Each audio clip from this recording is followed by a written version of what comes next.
Bonjour à toutes et à tous. Aujourd'hui, avec Marie-France, on va aborder et creuser le sujet de l'introspection. Marie-France nous donnera des clés en fin de vidéo et notamment des questions pour que vous puissiez mieux comprendre effectivement ce que l'on peut ressentir à un moment donné lorsqu'on fait notre introspection. Marie-France, dans ma dernière vidéo, l'introspection, comme je l'ai dit, j'ai ressenti au départ une forme de culpabilité sur le bilan que je faisais de ma vie antérieure. Est-ce que c'est quelque chose, c'est un ressenti qui est normal, j'ai envie de dire, ou c'est quelque chose qui intervient parce qu'on fait un bilan et qu'on a changé? Alors, la question, c'est est-ce qu'on a tous le droit de faire un bilan sur sa propre vie? Oui, c'est vrai. Donc, si on a le droit, ou si en tout cas on s'autorise le droit de faire un bilan sur sa propre vie, ressentir de la culpabilité n'est pas forcément quelque chose de tout à fait naturel. Donc, on peut penser D'accord. finalement que le sentiment de culpabilité est plus culturel ou sociétal, ou voilà. Mais pour ce qui est de l'introspection, bien évidemment qu'il est tout à fait normal euh, qu'on soit confronté à ces phases-là à certains moments de vie, voire en permanence. Oui, en fait, j'ai eu comme un sentiment d'égoïsme en me disant, voilà, avec les années, en prenant le recul, je me rends compte que moi, j'ai évolué de mon côté et qu'au final, je suis restée dans une vie qui n'avait pas évolué puisqu'elle s'était arrêtée. Et donc, du coup, j'ai eu ce sentiment de me dire, mais c'est facile à dire maintenant que ce n'était pas forcément la vie que je souhaitais parce que j'ai évolué. Et c'est vrai qu'on se sent un petit peu égoïste par rapport à ça, en fait, puisque l'autre personne n'est plus là pour justifier, hein.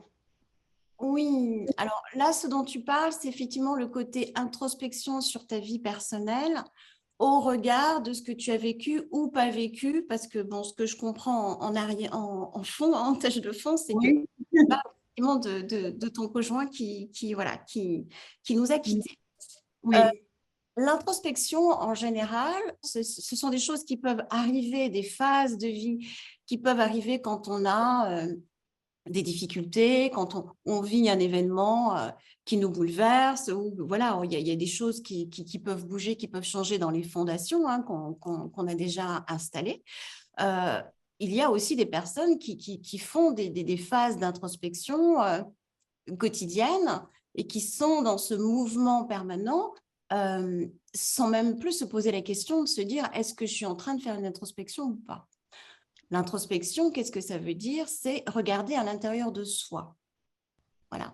Est-ce qu'il y a mhm, quelque chose de coupable à regarder ou d'égoïste à regarder ce qui oui, se passe en soi, en fait? C'est quelque oui, c'est chose qui est tout ça. à fait naturel.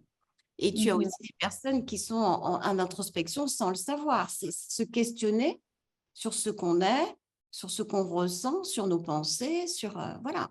Donc, aucune Mais culpabilité à avoir dans ces situations-là. d'accord. Mais c'est quelque chose que tout le monde devrait faire, ou alors, comme tu le dis, on le fait inconsciemment au rythme de nos actions, de ce que l'on met en place, des changements qui peuvent intervenir dans notre vie. Est-ce que c'est bénéfique de faire une introspection?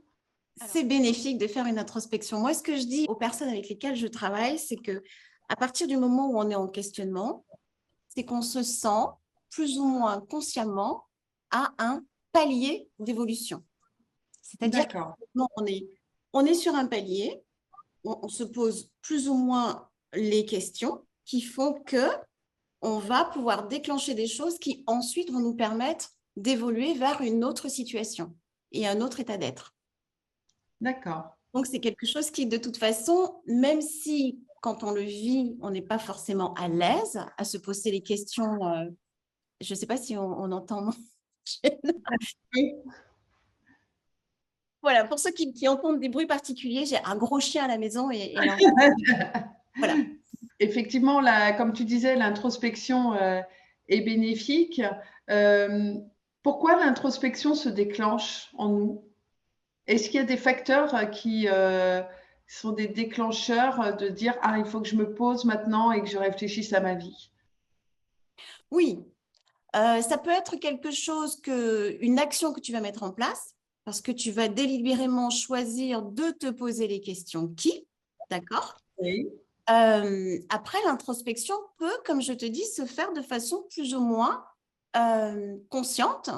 Et une fois que tu as passé cette fameuse phase de questionnement intérieur et que tu te rends compte qu'effectivement tu as évolué, que des choses ont changé, que tes habitudes ne sont plus les mêmes, tu peux constater que, ah ben tiens, mais c'est vrai que pendant toute cette phase de ma vie où j'ai ressenti tel ou tel mal-être, etc., j'étais dans une phase d'introspection sans m'en rendre compte. C'est-à-dire que Mhm. passe tous par ces phases-là sans forcément des fois les définir.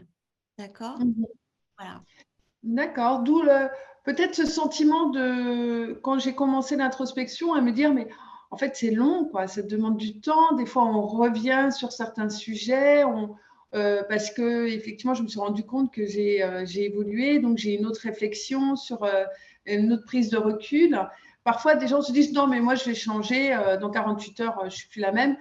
Et malheureusement j'ai envie de dire ben non, hein, c'est un peu plus long que ça. Chacun a son rythme, hein, sûrement.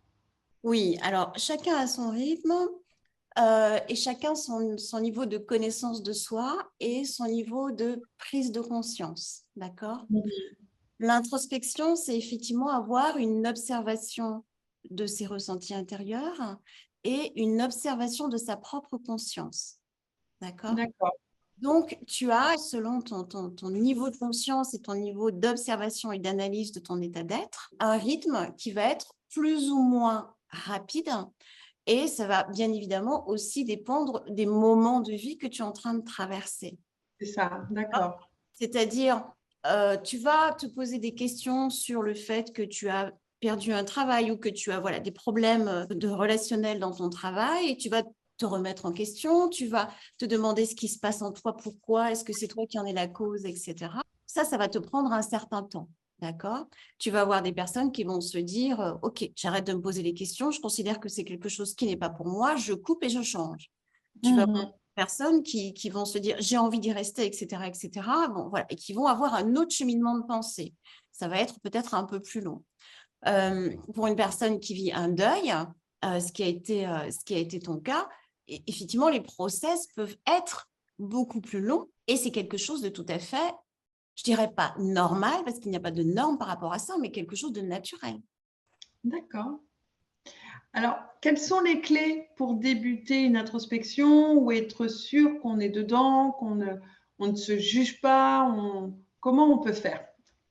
Alors, avant de te parler des clés, je voudrais, si on peut parler comme ça, remettre l'église au milieu du village, d'accord? Oui, C'est-à-dire que nous sommes chacun particulier, nous sommes chacun un être humain et nous sommes au cœur, je dis bien, au cœur de notre vie. C'est un droit que l'on peut effectivement s'autoriser sans avoir à demander la permission à quiconque. la Observer liberté. ses propres pensées, ses propres émotions, c'est connecter à son intériorité. Mhm. Et si tu n'es pas connecté à ton intériorité, c'est quand même difficile d'avancer sur un chemin qui est le tien. D'accord. C'est vrai Hein. que tout ça est quand même très théorique. Je pense à ceux qui ne sont pas forcément dans la spiritualité ou qui, peut-être, le mot d'introspection leur paraît un peu fort, mais au final, si je comprends bien, c'est chacun à sa façon, sa manière de procéder et il n'y a pas de mode d'emploi, en fait, d'introspection à débuter, quoi.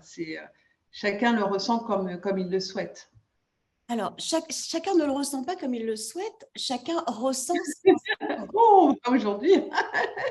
D'accord? Non, mais chacun ressent ses sensations, puisqu'on D'accord.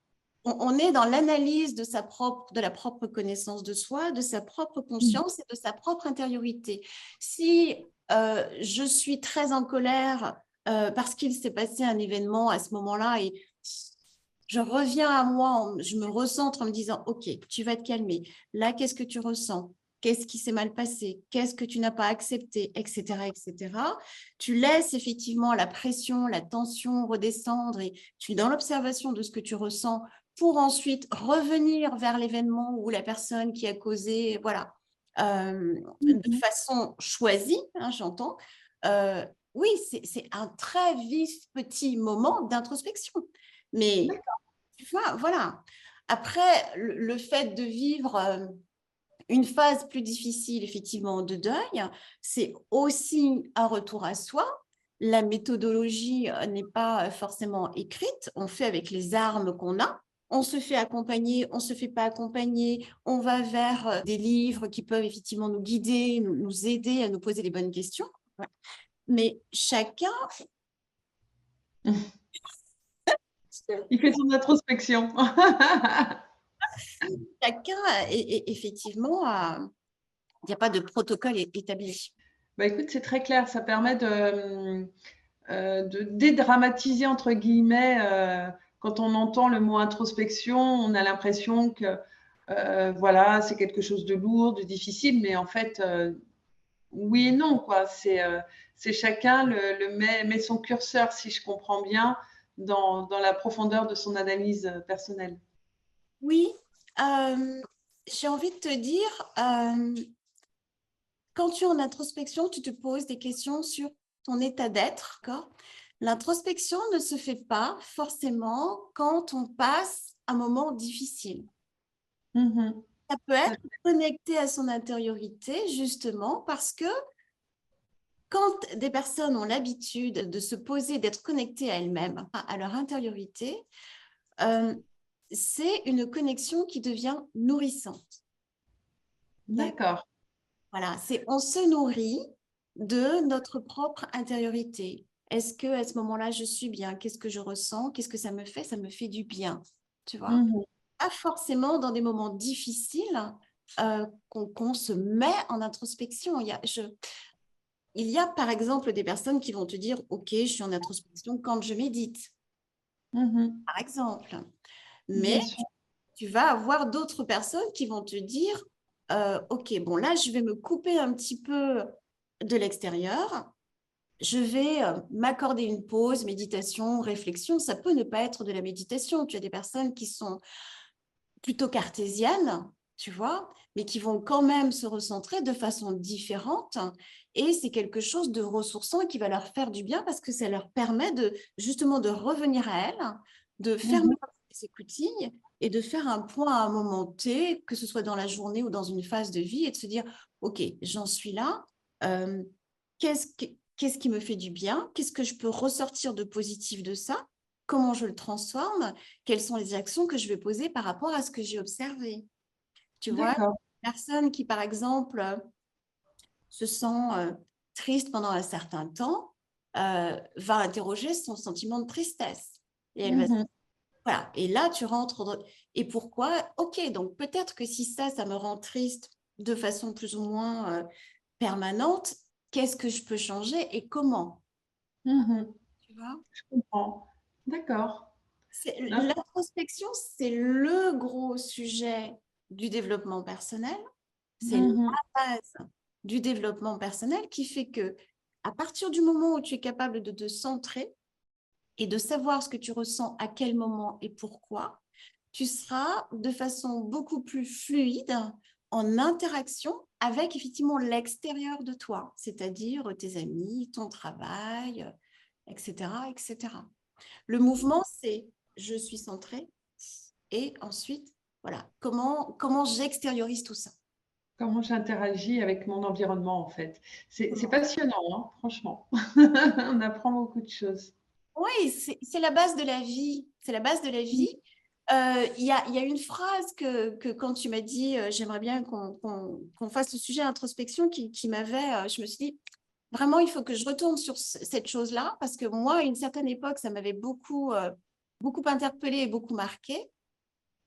C'était le président de TF1, je ne sais pas si tu te souviens, à un moment, ça avait fait un petit peu de bruit. C'était Patrick Lelay, c'était en 2000, je suis allée voir, c'était en 2004, et qui disait euh, ce qu'on vend à Coca-Cola, ce sont des minutes de cerveau humain disponibles. Absolument, ouais, Voilà, c'est ça ça. veut dire beaucoup. C'est-à-dire Oui. que dans notre vie, quel choix on fait?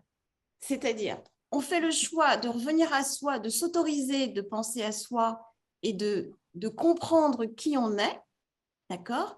Ou est-ce qu'on fait plutôt le choix de laisser ces fameuses minutes, d'accord, d'introspection intérieure et de cerveau disponible à d'autres?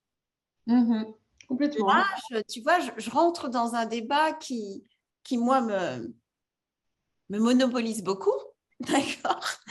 Autant à titre personnel que professionnel, c'est est-ce que le fait de te poser des questions sur ta propre vie te permet de voir à quel moment tu vis ta vie ou à quel moment tu vis la vie de quelqu'un d'autre ou par subterfuge interposé, d'accord? D'accord.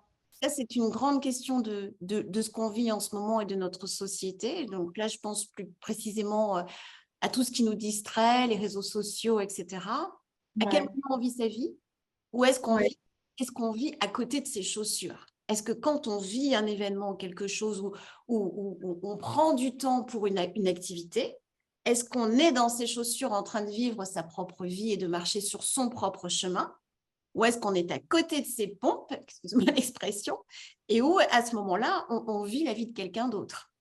Est-ce Ouais. qu'on Ouais. donne son temps à regarder quelqu'un qui vit ou est-ce que le temps qu'on passe, on le vit à vivre sa propre vie avec ses amis, avec etc., etc., etc. C'est très inspirant, mais je pense que ouais, une réponse là-dessus est difficile. Enfin, c'est vraiment c'est ça qui nous pousse à l'introspection en fait, à se poser toujours les bonnes questions de est-ce que je suis à la place où je dois être ou est-ce que ben, j'ai un peu biaisé parce que je souhaitais pas fuir de l'environnement de ma vie, mais essayer autre chose en fait et voir si ça me convient pour revenir à nouveau à ma place. Enfin, je trouve ça super intéressant. Oui, il y a quelque chose que tu viens de dire qui est très significatif, très Oui, intéressant, parce que c'est effectivement une question que je pose. Et à la façon dont tu l'as dit, le cerveau, il a un petit peu transformé la réalité, d'accord? Est-ce que je ne suis pas en train de fuir, pas fuir quelqu'un? Ah, il y a deux questions que je pose. C'est quand je pose certaines questions sur le déroulé de la vie de la personne avec laquelle je travaille, que j'accompagne, c'est quand la personne bug, tu vois, sur certaines questions qui sont qu'est-ce qui vous motive le matin? Voilà, quel est le but de votre vie? Qu'est-ce qui vous met en joie le matin quand vous vous levez, etc., etc. Qu'est-ce qui vous motive? Qu'est-ce qui vous démotive? Euh, Selon les réponses, selon le temps de réponse qui peut arriver entre la question et la réponse, je pose souvent la question, après quoi est-ce que vous courez? Je pose aussi la question, et qu'est-ce que vous fuyez? C'est-à-dire que quand on court, soit on court après un objectif. Maintenant, il faut savoir quel est l'objectif. Est-ce que c'est un objectif qui vous nourrit, qui vous comble, qui répond à vos besoins dans votre vie? D'accord? Ou quand on court, des fois, c'est parce que justement, on est en train de fuir quelque chose qui est derrière et qu'on ne veut pas voir. Voilà. absolument. Et, et là commence effectivement le travail d'introspection. D'accord. Donc, on a déjà une clé. Oui, c'est assez. En général, quand on entend cette question-là, et si effectivement il y a un petit couac au niveau du ventre ou un petit bug, là on est en train de se dire ok, c'est quoi sa question? Il est temps effectivement de revenir à soi. Il est temps de revenir à soi et d'analyser et de voir quel est le chemin de vie qu'on a. D'accord. Et peut-être, et souvent, dans ces situations-là, c'est apprendre à se prioriser. Est-ce qu'on se priorise ou pas dans sa propre vie? Voilà. Très bien. Je pense que du coup, je rebondis sur le chemin de vie. Je pense que c'est un sujet aussi qui mérite d'être expliqué, de bien comprendre qu'est-ce qu'on entend par chemin de vie, mission de Mhm. vie. Enfin, Oui, voilà. Hein, ça peut être intéressant. oui. Du coup, tu as d'autres clés à nous donner? Alors, tu as des personnes qui ont déjà plus ou moins l'habitude, d'accord? Voilà, elles ont l'habitude de se connecter et elles n'ont pas peur. parce qu'il faut aussi le dire, elles n'ont pas peur de se connecter à leurs émotions, leurs pensées, leurs croyances, savoir si les besoins sont comblés ou pas. Voilà, il y a des personnes qui font déjà ce, ce, ce travail, si je puis le définir de cette façon-là. Et tu as des personnes qui sont beaucoup plus cartésiennes. Hein, et qui n'aiment pas, et qui se disent moi la méditation c'est pas mon truc, les moments de silence non c'est pas mon truc, j'aime pas ça non plus. Pour arriver effectivement à revenir à soi, dans ce cas-là on peut écrire, c'est-à-dire que on laisse le téléphone hein, et les réseaux sociaux. J'ai rien contre les réseaux sociaux, hein. Je dis juste Oui, je que comprends. il y a un moment, effectivement, il faut se remettre au centre de sa propre vie. Voilà. Et prendre l'ancien, j'ai envie de dire, l'ancien journal intime. Ça ne s'appelait pas journal intime pour rien, d'accord? Le journal intime, c'est déposer les pensées qui nous traversent, les émotions qui nous traversent, les expériences et les aventures de la vie qu'on est en train de passer, de construire, voire imaginer. Pour les personnes qui sont les plus cartésiennes, eh ben, c'est peut-être ce rapport à l'écriture, là, qui va leur permettre de reconnecter à leur intériorité. C'est très efficace aussi. D'accord. Bon, super. Ça nous permet d'avoir un peu plus d'éléments. Euh, Est-ce que tu voulais poser des questions? Est-ce que tu Oui, veux aborder ce sujet? tu vas observer les pensées qui te traversent. Tu vas, par rapport aux actions que tu auras pu poser dans la journée, c'est regarder quelles sont les actions que tu as posées. Est-ce que c'était des actions qui étaient en accord avec tes valeurs, en accord avec tes croyances? Est-ce que ce sont des actions qui ont répondu à tes propres besoins, qui t'ont nourri intérieurement, qui t'ont donné de la joie ou qui t'ont frustré, contrarié? Donc ça, déjà, ça te permet de voir comment tu ressens ces choses-là quand tu reviens sur ces événements et ensuite de voir quelles sont les actions que tu peux éventuellement poser pour justement modifier, garder ce qui te convient et modifier ce qui ne te convient pas. D'accord. Très bien. Voilà. Écoute, je pense qu'avec tout ça, il y a un petit travail qui va se faire au quotidien pour certaines personnes. En tout cas, moi, comme je disais, des fois ça se passe sous ma douche, en faisant la cuisine, même des fois en regardant la télé, je me dis, ah, bah, en fait, je n'ai même pas regardé la série, j'ai pensé à autre chose. Ouais, En mais tout cas, merci. Oui. je t'en prie. Ouais, merci beaucoup Marie-France. Et n'hésitez pas à commenter, à liker et à vous abonner et retrouver toutes les méditations que propose Marie-France sur son site Marie Belle Rose. À très bientôt. Merci. Je pense que j'en ferai une sur une méditation guidée introspection. Je pense que je vais prendre plaisir à en faire une. Je serai la première à l'écouter. Merci beaucoup. Bonne journée, bonne soirée. Au revoir.